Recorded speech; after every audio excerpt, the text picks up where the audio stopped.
Kitab 1 Korintus pasal yang kedua, ayat 1 sampai 5 dalam terjemahan sederhana Indonesia mencatat, demikian juga saudara-saudari, ketika saya pertama kali menyampaikan berita keselamatan di antara kalian, yaitu ajaran Allah yang dulu dirahasiakan kepada manusia, saya tidak menggunakan kata-kata yang indah-indah ataupun hikmat duniawi untuk mengajar.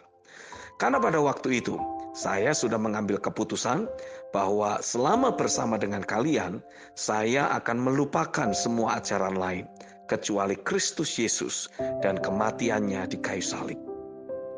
Dan ketika saya datang, saya sedang lemah dan gemetar ketakutan. Biarpun ajaran dan kata-kata saya bukanlah kata-kata hikmat yang bisa meyakinkan orang, tetapi ajaran saya sudah diteguhkan oleh kuasa Roh Kudus. Dan hal itu baik, karena dengan demikian kepercayaan kalian atas dasar kuasa Allah saja, bukan atas dasar hikmat manusia.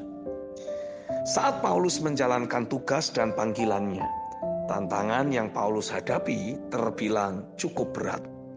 Penganiayaan fisik kerap kali dialami olehnya, baik itu dari orang Yahudi maupun dari pemerintahan Romawi. Dan semua mereka bertujuan ingin membunuh Paulus. Bahkan ia sudah pernah mati waktu dilempari batu. Tapi ia bangkit kembali dan terus melanjutkan pemberitaan Injil Kerajaan yang menyatakan Kristus ada dalam diri orang percaya. Mungkin bagi sebagian orang yang mengalami aniaya parah, untuk berbicara atau melanjutkan pekerjaan yang sama tidaklah mudah. Ada rasa takut dan gentar untuk melanjutkan apa yang telah dilakukannya. Juga ada banyak pertimbangan dan pemikiran yang muncul agar tidak lagi menimbulkan kontroversi atau kemarahan sekelompok orang yang bisa menyebabkan kehilangan nyawa. Paulus pernah ada dalam posisi seperti itu. Lemah, gentar, dan juga takut. Itulah yang Paulus rasakan ketika berada di tengah-tengah jemaat Korintus. Tapi ternyata Paulus tidak mementingkan dirinya sendiri.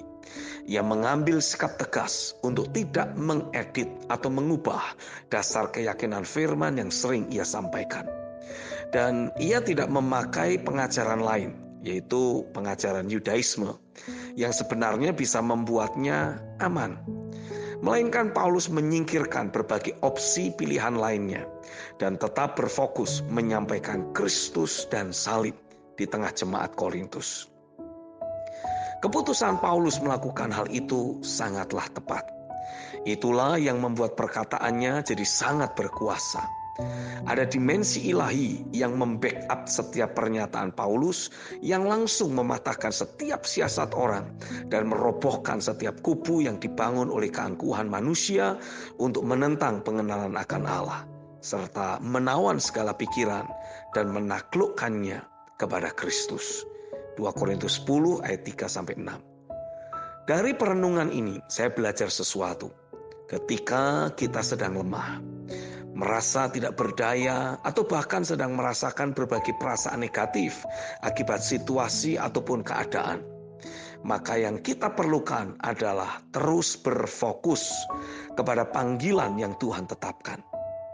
Bangkitlah di dalam rohnya untuk kita terus menyelesaikan panggilan itu dengan sempurna. Jangan pernah mengedit panggilan yang Tuhan tetapkan hanya karena situasi dan keadaan yang sepertinya tidak mendukung. Mungkin kita berkata, mana mungkin orang yang sedang lemah bisa segera bangkit untuk menyelesaikan panggilannya? Jawaban saya adalah bisa. Bagi Allah tidak ada yang mustahil.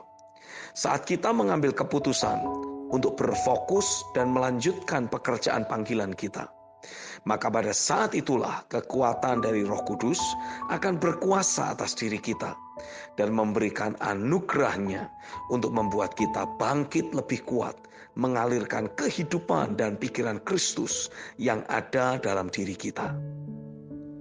Kitab 2 Korintus pasal 12 ayat yang ke-10 dalam terjemahan sederhana Indonesia mencatat, oleh karena itu, sebagai utusan Kristus, saya sudah belajar merasa senang ketika saya mengalami kelemahan, hinaan, kesusahan, penganiayaan, atau kesengsaraan.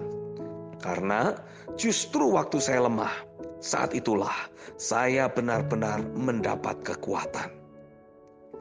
Kekasih Tuhan, saya sangat yakin inilah kuasa dari panggilan ilahi yang dengan setia kita jalankan.